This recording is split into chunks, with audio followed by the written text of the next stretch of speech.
Dito tayo ngayon sa Garage B at meron tayong sasagutin na katanungan tungkol dito sa ating 50,000 pesos Corolla na nabili.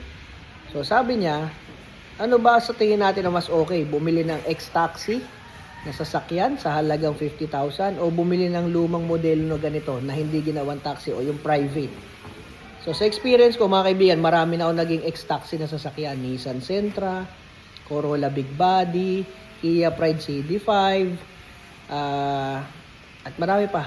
Mga Vios, nagkaroon din ako Vios sa ex-taxi. Masasabi ko lang, pag talaga pong ginawang taxi hanggang masawa, yung talagang nag-retire na, ang mga nakita ko dyan, yung mga bulok tinapalan, yung mga bumper tinahi.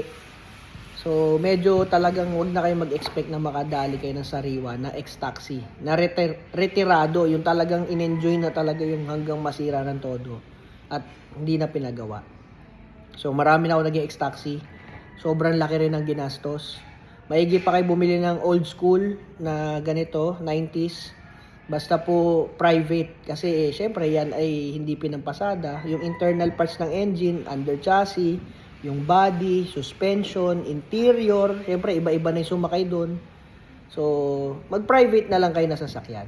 Pero kung gusto niyo ng mas modern, tas ex-taxi, okay lang, napapaganda rin naman.